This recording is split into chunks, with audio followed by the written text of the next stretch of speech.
My name's Karram. I was born in North Andover, Massachusetts, on June 6, 1933. Getting to be an old man. You're pretty young. Many Korean War veterans born around 1930.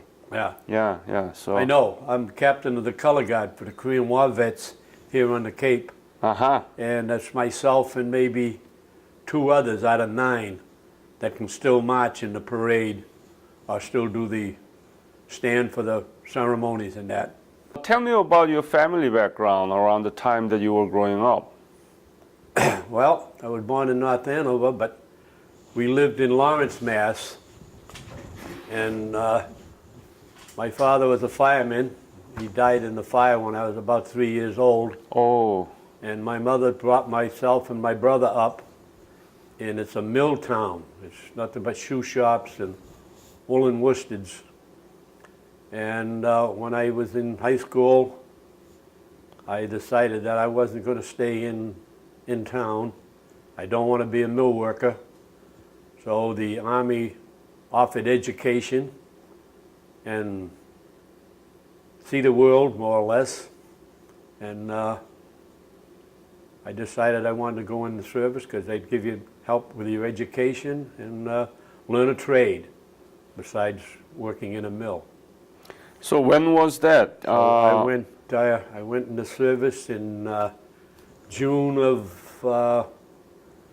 50, about 18th of June of 50. Korean War broke out on the 25th of June. Yeah. And I was at Fort Dix getting my basic training. And they came out and made the announcement there was going to be no inspection, that there's been a conflict in Korea, and 16 weeks of training was going to be cut to 8 weeks. And some of us went off to school, and some was transported to the West Coast, and then went from there to Korea. Okay. So did you enlist or are you drafted? I enlisted. Enlist. Yeah, RA, regular Army. And what was your specialty? At that time, heavy weapons. Heavy weapons? Tell me about that. What do you mean by heavy weapons? Well, when you go in, you get regular infantry training. And then from there, I wanted to be a mechanic, like my brother. But they sent me down to Fort Knox, which are tanks. And I said to the fellow, I said, I was supposed to go to mechanic school. He said, well, it's got an engine in it.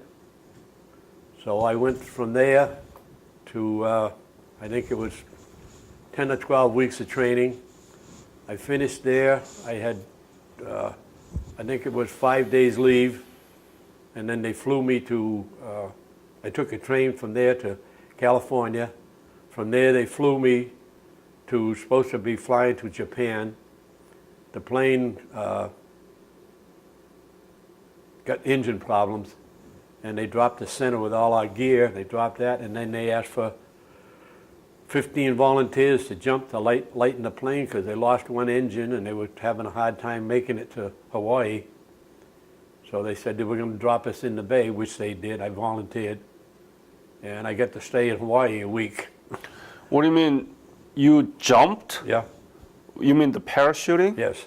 Were you trained to No. do so? No. But you sat, they had a section of the bottom of the plane on the floor. They dropped out. You sat there, and the man, they hooked you up to the floor in the parachute, and they come by and they tap you. He said he tapped me. He didn't tap me, come and push me. And you automatically, chute opens automatically. And then you landed with your 2 foot? In the water. 2 feet?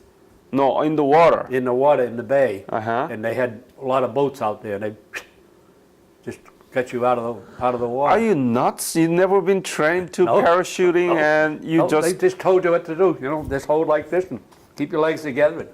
I was 17. I didn't care. Unbelievable. So I got from there. How was it?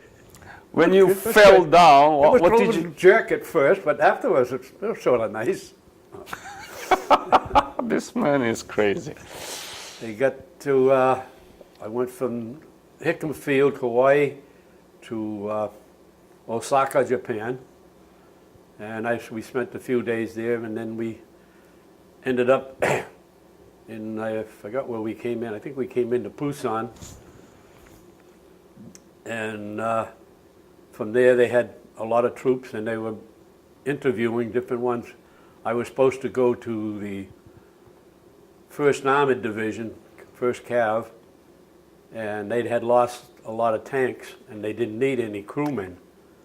So I went into the tent, and this, I don't know what he was, a sergeant or who he was, asked me, he said, "What can you fire?" I said, "Anything from a 45 to a 90 millimeter. He said, "Okay." He says, "You're going to M Company, machine guns." I said, "Oh, good, I'm going to be a machine gunner." Mm-hmm. He said, "Go outside and look for Sergeant Kealoha." And I said, "Okay." And I went out. He said, "Stand over there." He said, "Let's go." I said, "Where are we going?" He said, Up there. And I look up, and there's nothing but clouds. He says, grab them boxes." I said, "What's that?" He says, "That's your ammo."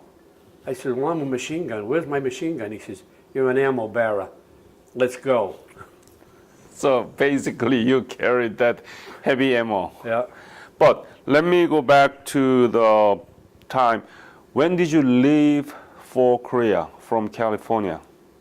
Do you remember? It was, I don't know, probably October Of 1950? 1950, yeah.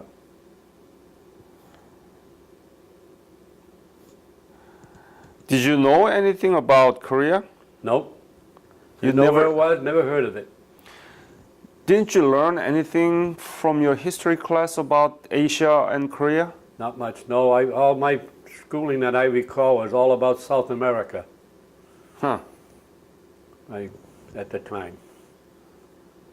And that. So you were headed to a country that you never heard about before. Never heard about, didn't know where it was.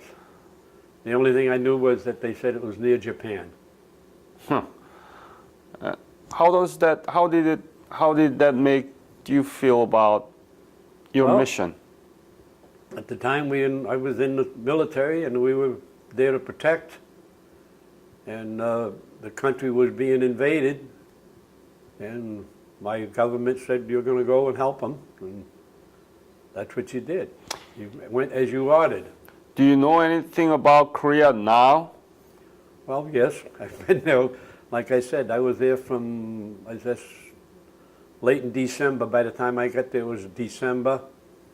And I stayed there till, I guess it was the first part of December of '51. But what I'm I sa- was the 5th Regimental Combat Team, the only team that's mentioned with all the divisions, because we were what they call a bastard outfit. We didn't belong to a division. We were our own regiment. We had our own tanks, our own supply lines, our own troops. what's the number of your regiment? 5th Regimental Combat Team. Do you know anything that happening in Korea right now? And the people themselves, I've met a lot of them, or they'll see my uniform, or we collect on weekends on the summer down here to raise money to help our organization. We have a couple of memorials that I take care of. I do the groundwork on some and I do the flags for it and the maintenance of them. And I'm standing out there a lot of times, and people come up, and either their sons or grandsons or nephews from Korea come up and thank us, which makes it feel good too, that they know about us and appreciate what we done. So let's go back to the Korea. So you carried that heavy ammo, and where did you go? Up and down, up and down. I don't think there was a flat spot there, I think. But I was what they called an ammo bearer. And I spoke with the sergeant one day, and I said, "How come that one guy only carries one?" He said, "Because he has to stay with the machine gun for the ammo." So one day there was coming up the hill and the Chinese and North Korean opened fire on us.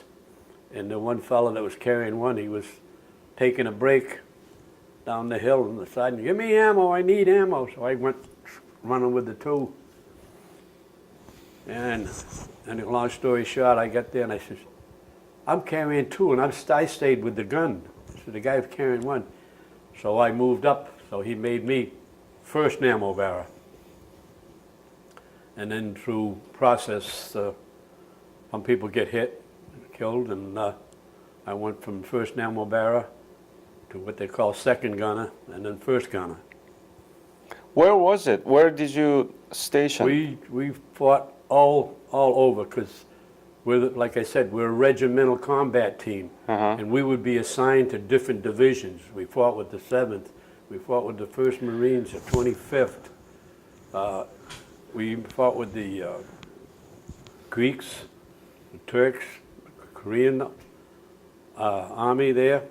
We would attach to, we did a lot of fighting with the 7th while we were there, and I guess just about every outfit that was there we were attached to at one time or another. They would have a breakthrough, and they would take us and say, go fill a hole, kick them out of there. And we'd go. At one time we would, with the 7th, we took the hill, I think it was 4 different times. We'd take it during the daytime and they'd lose it at night, and we'd have to go back that day or the next day and recapture the hill. And You were part of that combat. yep, all the time I was there. That's why I spent just a little under a year there, but it was all combat time. What was the location? Do you remember the name of the area? No, I don't know. It's too long ago. What about camp name? I'm sorry? Your camp name. We didn't have a camp. That's why. We moved so much. So was it east or west or where? were- Was it near to 38 parallel or? Oh, yes. We went across the 38th up north. And then we got chased back and that. Was it Pork Chop Valley or It was near there. Yeah. anything that you remember? No, I don't. I don't remember. This was the first part of the war. We didn't have, like I see a lot of these people, they have cameras, they had pictures. A lot of them remember it. I don't remember any major city that we went through Seoul, and there was hardly nothing there. And we were on, like I said, we were on the line all the time. They'd take us back, and we were supposed to have 3 days. And Tell me about that combat. How severe, how dangerous that was, and how close to the enemies, and what happened to your friends. well, I can remember my first night of combat. I don't know about the first, but the most important to me at the time. I don't know where we were, but we got hit. I don't know what time it was. It was dark, maybe 10 o'clock at night, and we got hit with the Chinese, I think it was. And long story short, they surrounded us, and we were cut off. And they were coming in, they were collecting, they wanted to collect our weapons. We were more or less prisoners at the time. And for some reason or other, they called in for artillery. They decided that they were on the hill now. They didn't know we were still there, I guess. And they had 2 artillery rounds come in. Well, everybody went and ducked. When they ducked, myself and a friend of mine, we grabbed our rifles and we ran down the hill. And I went back to the rear and reported in what happened. And they said, all right, fine. Then they reassigned me. I stayed there for the night, and I went back up to the line in the morning. But that was my first night of combat. It was quite scary. And I still remember it now, because there was a big rock that was separating us from part of it, and then there was a North Korean, a Chinese up at the top, and I fired. I don't know whether I hit him or not, but the other thing that reminds me that it was in May. I'd been there since December, and we were sitting around the fire getting something to eat, trying to get something to eat and get warm. And my platoon sergeant came up and he was talking, and one of the guys said, "Take care of Cal like he was your son." And they started ribbing him that I could be his son. And somewhere in the conversation, he says, "How old are you?" I said, 17. He said, "You're 17 now?" I said, "Yeah." So the next thing I know, he left, and what we call a company runner came up from the command post, and I had made sergeant then, and I was in charge of the machine gun section. I had 4 guns and, I don't know, 18, 20 guys. And they told me to get down to the CP, so I thought we were going to go out on patrol that night. And I walk in, and there's the company commander, the chaplain, and the battalion commander, I guess it was, and my sergeant there. And he said, "Tell him what you told me." I said, "What's that?" He said, "How old are you?" I said, 17. So I know it was the company commander said, "What are you doing here?" I said, "The Army sent me here." "Did you sign up for this?" I said, "Well, I signed up to go in the Army, yes. My folks signed for me, no, to come here to Korea and there's a war." I said, "No, it's not to my knowledge." So they sent me outside the tent, so I wasn't supposed to hear or whatever. So they said, "What are we going to do with him? He's not supposed to be here. How long has he been here?" Blah, blah, blah. So to make it short, they called me back in and said, "You're not supposed to be here." And I said, "Well, can I go home?" He said, "When are you going to be 18? I said, "About 10 days. He said, "Well, if we try to get you home, you might get to Japan, and you turn 18, Come back. they'll send you back to a new unit, and you'll have to start your points and your system all over again. So we're going to send you on R&R for 12 days. So when you come back from R&R, you'll be 18, and you'll stay here with this unit," because I didn't want to go to another unit, and I'd have to start my point system all over again. So that's what happened, and I went to Japan, had R&R, and I came back and served the unit till, like I said, somewhere around the 1st of December in 1951. Wow, that's a story. Yeah, it's a little different. So did your parents sign for you? No, they signed for me to go in. You can enlist at 17. Who mean by they? My father and mother. Right, they had to sign, right? For me to go into service. Right. Yeah. But why is that? Did that become problem? Because I wasn't, at 17, I wasn't supposed to be in a combat position, especially online. I don't know whether I probably could have been in the rear at 17, which might have been legal. But as of, I don't know, at the time, if you were 17, you weren't supposed to be in a combat front line.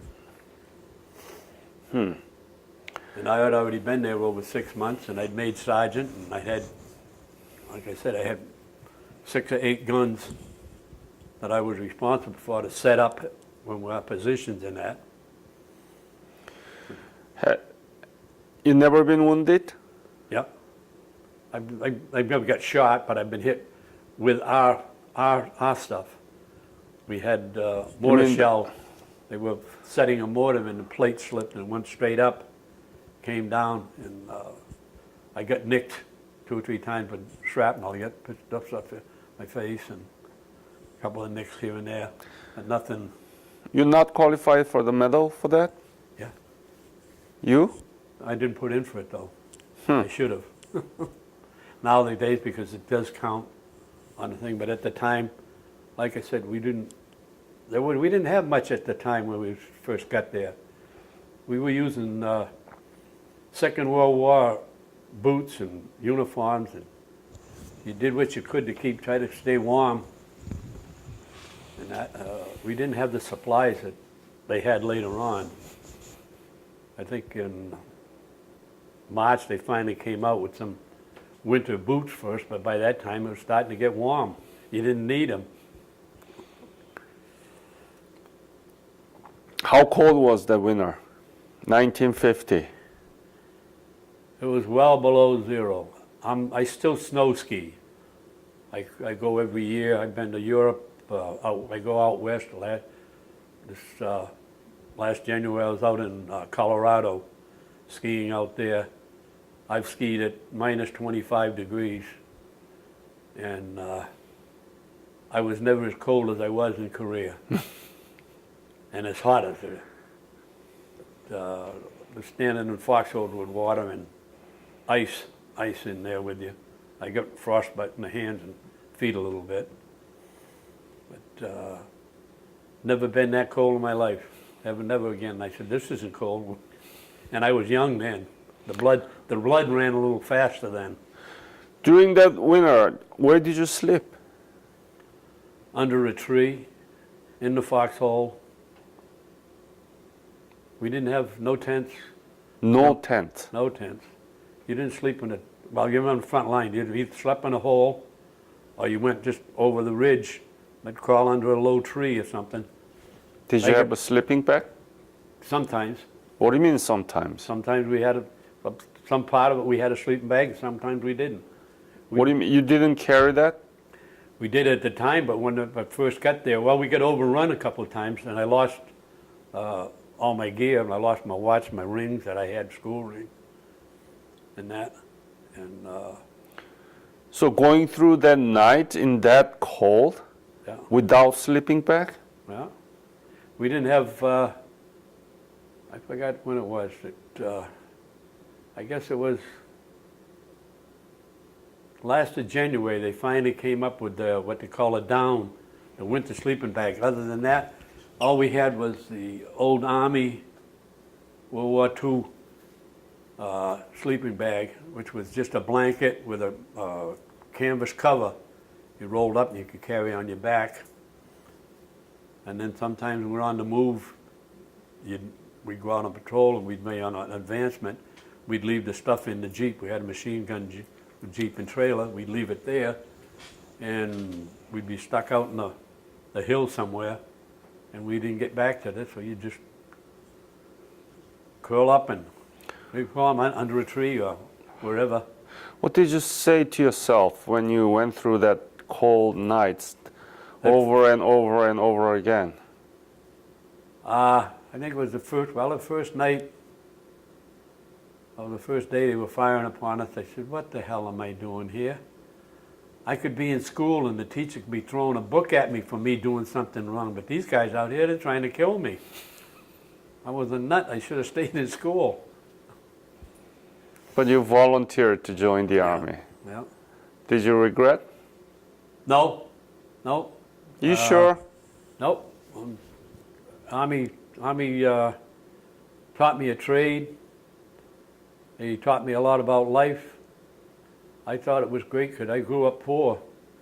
It was in a what we call a cold water flat. It's just an apartment with just one line of water coming in, cold water. And I went in the service, and boy, they gave me 2 pair of boots and shoes and 4 or 5 uniforms, and got 3 meals a day. I thought it was great. And of course, I didn't like Korea, but after that, I came back to the States for a while, and I went to see my company commander and told him, I said, I volunteered, but they told me I wanted to go to Germany. I wanted to see Germany. And they told me I could go, and they sent me to Korea instead. But, long story short, he finally said, all right, let me see if I can get you there. So he did. I didn't end up going to Germany. I only stayed about 1.5 years and came back. And then I decided I'd re-enlist, so I re-enlisted for another 6 years. And I went back to Germany. Over there for 4 years till, I don't know, 56, about 59. I came back and then I got out. But no, I appreciated the service. It brought me up from a kid to a man, and it taught me a trade, 2 or 3 trades, educated me, and I figure I got along fine through life, and a lot of it was from military training. So I'm a military brat, you could say. Were there any other dangerous moment that you might lose your life during the service? Well, we had a little close, that didn't actually happen, but when I was in Germany, went to the army. During the Korean War? During the Korean War, yeah, we got in a couple of spots. We got cut off once and that, and we did the delay in action when the Chinese came across the border. We did delay, what they call a delay in action. We'd hold the line while the rest of the troops had moved back, and then we'd fall back behind them, and we got cut off there once or twice, but we managed to get out of it, fight our way out. Did you write back to your family? Yeah, when I had a chance. Like I said, that first night we lost most everything. I think from a long time, I wrote back with a little ink pen that I found on I don't know if it's Chinese or North Korean, and because they used to search our bodies and our troops, and we searched theirs, because I've got a watch there that was, I had taken off of one of them that was an American watch, so I knew he took it off of one of our guys and that. But yeah, we had I think it was one time down by one of the rivers there. I don't recall what it was now, but it was a night fight. And I was firing a machine gun, and we'd fired so many rounds that the barrel, actually, I had to twist the belt to stop it from firing, and when I did that, it melted the cartridge into the barrel. And I went around, they had some tanks there, we didn't have an extra barrel, so I went to there was a tank behind me, so I went behind me, and the fellow was up on the back of the tank firing the 50 at the enemy, and he seen me coming, and he swung that 50 down on me, and I swear it was this big. I could have crawled in it. I thought, I'm American. What the hell are you doing here? I said, I need a barrel for my machine gun. I said, we got a welded cartridge in it. But I had what they call an A6 gun, which is a light barrel. It cools easier than the regular A4s. All they carried was A4s, so the next day we ended up trading that A6 gun and got an A4 gun, so that was another close encounter. What was the most rewarding moment during your service in Korea? When I got my slip, I was ready to go home. When was that? That was like in December, first part of December of '51. Uh-huh. They came up and said, you have enough points, you're going to rotate and turn to go home. How much were you paid during your service in Korea? Not much. I don't remember getting paid. We didn't have any place to spend it anyways. What did people do with their paper, the U.S. strip, the money? I don't recall. It's like I said, we were online. 99, 90, I think, I can't recall right now, but it says, I think on the back of the Korean book there that shows it was somewhere around 95, 96% of the time that the 5th was there, we were online, actually doing the fighting. Because we'd leave, like I said, we'd be with the 7th, we'd pull back from them, and they'd send us and put us with another outfit. Are you proud of? They used to call it the Little Red Shit House.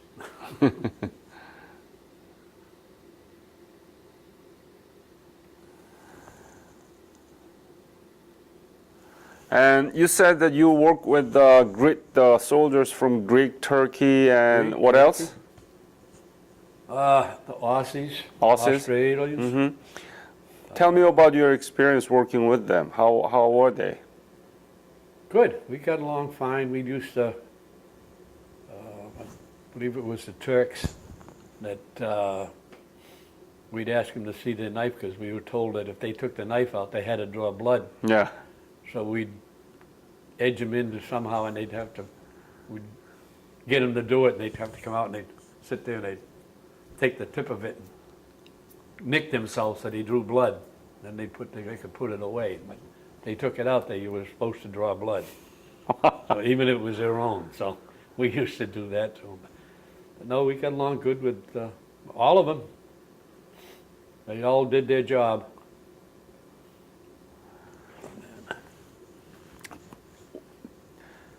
What kind of food did you eat?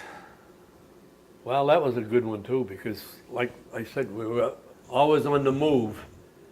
And there was 2 or 3 times that I recall that we didn't have any food all day.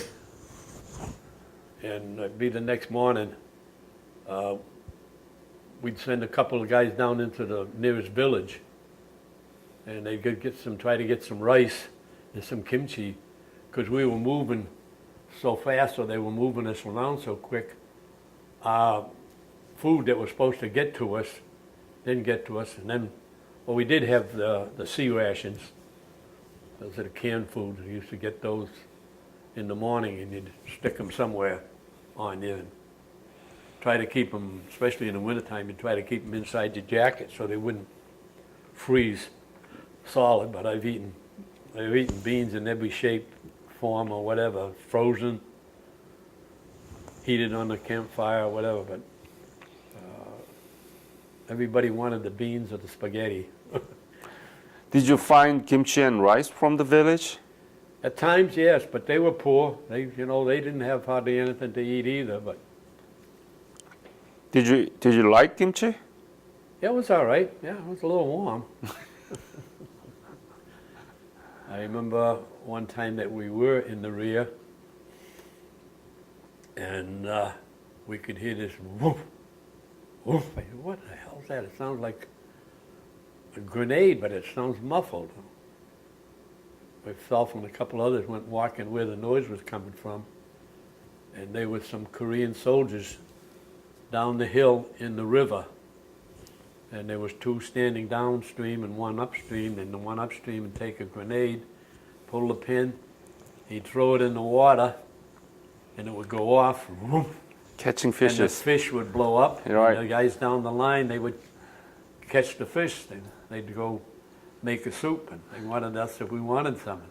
I was going to try the soup, but then I found out they didn't even clean the fish. They just cooked them up whole. Yeah. No, I didn't want none of that, I guess. That was a good time at the time. Have you been back to Korea? No, I keep thinking about it, but I just haven't got around to doing it. You're still strong and healthy, and the Korean government has a revisit program. I know, Are you I aware know. of that? Yes, I am. Yep. Yeah. So they're going to cover 70% of your airfare, and everything else is free. Yep. And you know that the Korea become very strong in its economy and one of the most substantive democracy in Asia. What do you think is the legacy of the Korean War and Korean War veterans? Well, I hope them well, wish them well, and I hope they don't have any more problems with North. I'm too old to go back now. Yeah, we'll love to have your mustache, you know. I'm contemplating it, but I don't know, my other half isn't the wellest in the world, so I don't want to leave her at the time she's there. And sometimes they ask me, "Would you go back?" I said, "No, I had enough of it when I was there. I didn't enjoy it then." I said, "I probably would now, but I didn't enjoy it when I was there." Would you support for Korea for the reunification and for the strong alliance between U.S. and Korea? I'm very happy that we still are close, and that the country is doing so well from what it was when I was there, and I've seen pictures of it, and I have friends of mine that have been over there. We have a reunion once a year, and a get together. We're getting few at a time now, but they're passing away. But a lot of them happy that they went over there and said they got treated very, very well, and encouraged me to go over and see it. And I'm planning on it, but I just haven't got to do it as yet. Do you have any message to our young generation about your service, about the war, and the war that we are involved right now with Afghanistan and other countries? Well, as far as the wars that we've been into, conflicts as they call them, I agree when Kuwait was invaded, I agreed on going there. But I feel a lot of our politicians stopped us from going into Baghdad and finishing the job then. I don't agree with the present Afghanistan and Iraq. I don't agree with that. I feel we should have stayed out of it. Those countries have been fighting for centuries. From Christ was on, they have been fighting all these years between them. I think we should have stayed out of it. It was the inner countries themselves fighting between themselves or their border residents. And the only one I don't agree with, and I feel bad for our troops there, because at least when I was in Korea, I knew the enemy, or most of them, were in front of me. There I feel bad for them because it's awful hard, I would say, to tell who's the good guy and who's the bad guy. I had that somewhat problem when I first got to Korea, but you've got to know the difference between the South Korean, North Korean, and the Chinese. But at least they were in front of us 90% of the time. Mm-hmm. Do you know where this interview will be uploaded? No, I don't. Do you go to internet? No, I'm too old. I haven't got into the new world of computers and that. Tell your friends about this website there, www.kwvdm, Digital Memorial. And that's in the website, and your interview will be uploaded to there so that many people can see it. Oh, Okay? yeah. Yeah. I want you to have your hat on so that I can have, Shot with it on. yeah, yeah. Beautiful, huh? Yeah. This man can be in the movie. Yeah. Look at this beautiful mustache. Let me Gee, zoom in. I didn't fix it this morning either. Ah, My wife was supposed to wake me up at 6, and she didn't wake me up at 6. I got up at 7:15, so I had to rush a little bit. very good.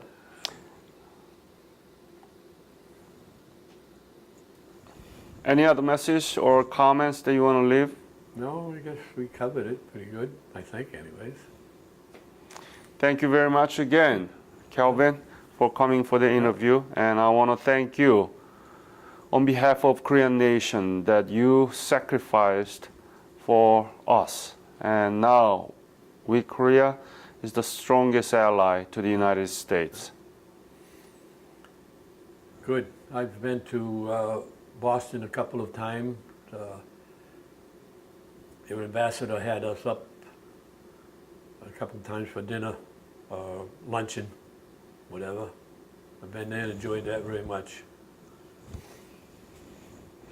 Thank you again. Okay.